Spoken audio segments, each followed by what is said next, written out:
انہوں نے یہ بات کہی کہ یا رسول اللہ کیا ہماری تعداد اتنی کم ہوگی؟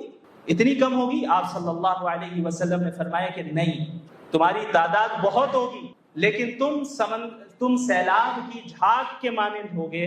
اللہ رب العالمین تمہارے دشمنوں کے دلوں سے تمہارا رعب اور خوف نکال دے گا اور تمہارے دلوں میں وہن ڈال دے گا۔ صحابہ کرام نے پوچھا یا رسول اللہ یہ وہن کیا ہے؟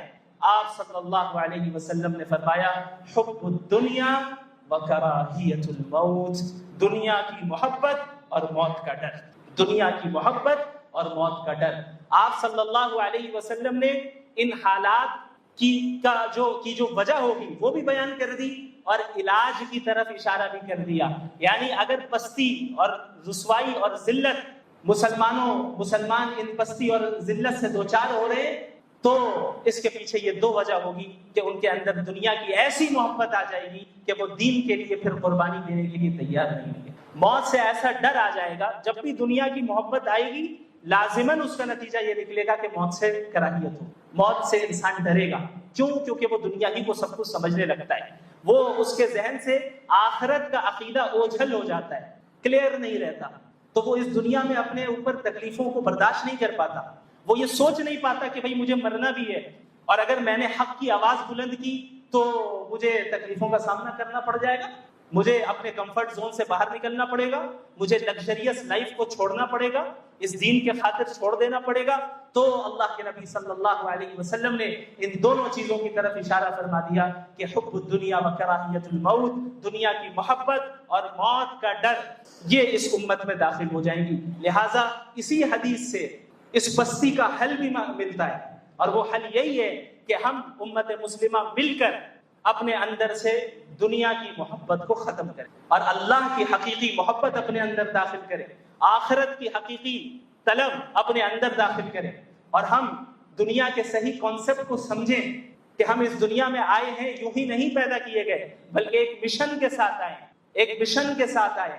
ہماری ذمہ داری ہے کہ یہ 50 سالہ 60 سالہ زندگی یا جتنی بھی مل رہی ہے اس کو اللہ کے احکامات کے مطابق گزارے، تبھی قیامت کے دن آخرت میں وہ جنت ملے گی جس کے متعلق رسول اللہ صلی اللہ علیہ وسلم نے فرمایا ما لا عین رأت، جسے کسی آنکھ نے دیکھا تک نہیں، ولا اذن سمعت، جس کی حقیقت کو کسی کان نے سنا تک نہیں، ولا خطر علی قلب بشر، جنت ایسی جگہ ہے کہ جس کے کسی کے امیجنیشن میں بھی نہیں آیا، وہ جنت کسی کے امیجنیشن میں بھی نہیں آئی، ایسی جگہ ہے، ایسی لگژریس لائف آپ کو ملے گی جہاں کبھی کوئی موت نہیں آنے والی، جہاں کبھی کوئی بیماری نہیں، جہاں کوئی فقر و فاقہ نہیں، جہاں کسی طرح کی تکلیف نہیں۔ لیکن وہ جنت یاد رکھیں اتنی سستی نہیں ہے، اتنی سستی نہیں ہے۔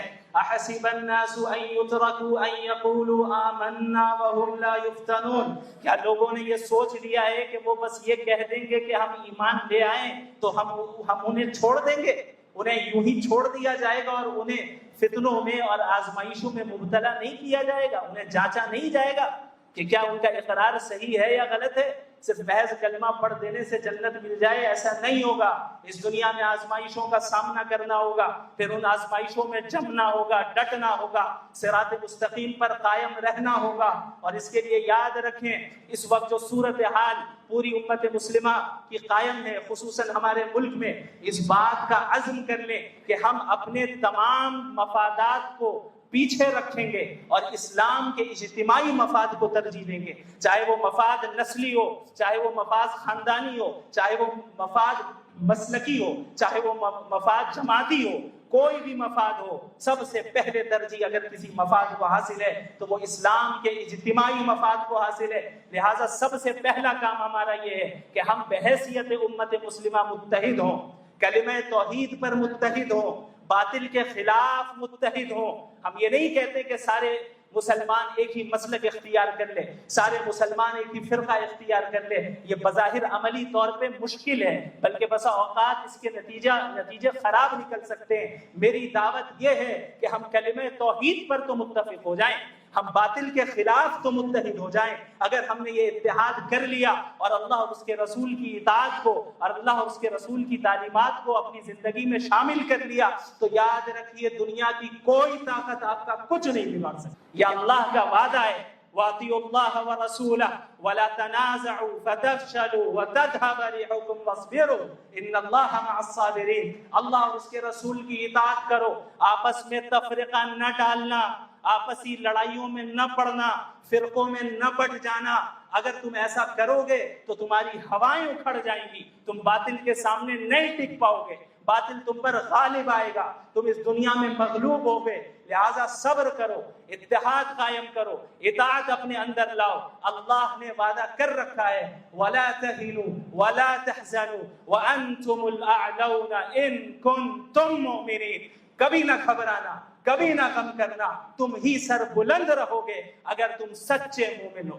بشرط یہ کہ سچے مومن ہو. ایمان صرف زبان کا نام نہیں، ایمان چند کلمات یا جمعے کی نماز کا نام نہیں، ایمان صرف رمضان کے روزوں کا نام نہیں، ایمان صرف رمضان میں تراویح پڑھ لینے کا نام نہیں، ایمان صرف ہفتے میں ایک دن مسجد میں آ جانے کا نام نہیں، ایمان صرف قربانی کر لینے کا نام نہیں، ایمان صرف حج اور عمرہ کر لینے کا نام نہیں. ایمان اور اسلام اپنی زندگی کے ہر شعبے میں محمد الرسول اللہ کے تابع ہو جانے کا نام ہے. یہی بات اللہ کے نبی صلی اللہ علیہ وسلم نے بہت ہی مختصر اور جامع الفاظ میں ارشاد فرمائی لا یؤمن احدکم حتی یکون ہواہ تبعا لما جئت بہ. تم میں سے کوئی اس وقت تک مومن ہو نہیں سکتا، تم میں سے کوئی اس وقت تک مومن ہو نہیں سکتا جب تک کہ وہ اپنی خواہشات کو، اپنے ڈیزائرز کو میری لائی ہوئی شریعت کے تابع نہ کر دیں. تو یاد رکھیے، اگر ہم چاہتے ہیں کہ ہمیں دوبارہ عروج حاصل ہو، ہم اس بستی سے باہر نکلے، پوری دنیا کی قیادت کرے. چونکہ یہ امت قیادت کے لیے ہی بھیجی گئی، یہ امت قیادت اور امامت کے لیے بھیجی گئی، مسجد کی صرف امامت کے لیے نہیں، یا چند مسلک کے نظاموں کی امامت کے لیے نہیں، چند جماعتوں کی امامت کے لیے نہیں، بلکہ دنیا کے ہر شعبے کی امامت کے لیے یہ امت مسلمہ بھیجی گئی. اور صحابہ نے پریکٹیکلی کر کے دکھایا. یہ وہی عرب تھے جن کو قیصر روم اور کسرا یہ کہہ کر چڑھایا کرتے تھے یہ عرب کے بدو ہیں، یہ ہم سے کیا لڑیں گے. یہ وہی صحابہ ہیں جنہوں نے قیصر و کسرا کے تخت کو پلٹ کر رکھ دی. یہ محمد الرسول اللہ کی تعلیمات کو تھامنے کا نتیجہ ہے، یہ اللہ کی رسی کو مضبوطی سے پکڑنے کا نتیجہ ہے. وہی اللہ آج بھی موجود ہے، وہی قرآن آج بھی موجود ہے، اللہ کے نبی کی وہی سیرت، وہی احادیث، وہی باتیں آج بھی موجود ہیں. لیکن صحابہ کرام جیسے مومنین آج موجود ہیں، صحابہ کرام کی جیسی صفات اختیار کرنے والے مسلمان آج موجود نہیں ہیں. لہٰذا قرن اول کی طرف رجوع کرنا ہوگا، اتحاد و اتفاق قائم کرنا ہوگا، اللہ کے نبی کے طریقے پر چلنا ہوگا، اور اپنے شخصی، ذاتی، مسلکی، جماعتی، خاندانی، نسلی ہر مفادات کو پیچھے رکھنا ہوگا، ہر اختلافات کو بالائے طاق رکھنا ہوگا، اور اس وقت اسلام کے اجتماعی مفاد کی طرف توجہ دینی ہوگی. اللہ رب العالمین ہم سب کو ان باتوں پر حقیقی معنی میں عمل کرنے کی توفیق عطا فرمائے. میں یہاں پہ کوئی رسمی تقریر کرنے نہیں آیا ہوں، میرا یہاں پہ آنے کا مقصد صرف یہی ہے کہ امت میں اتحاد قائم ہو.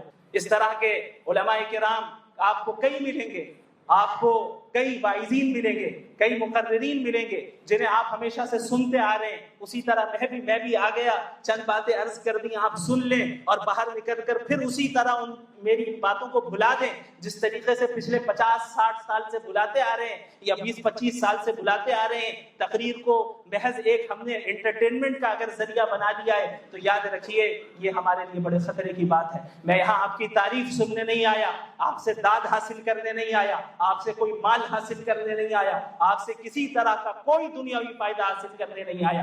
میں اپنی ذمہ داری پوری کرنے کے لیے آیا ہوں کہ اللہ کے اس بات کو، اللہ کے اس پیغام کو آپ تک پہنچاؤں، تاکہ امت مسلمہ ہم سب مل کر، متحد ہو کر باطل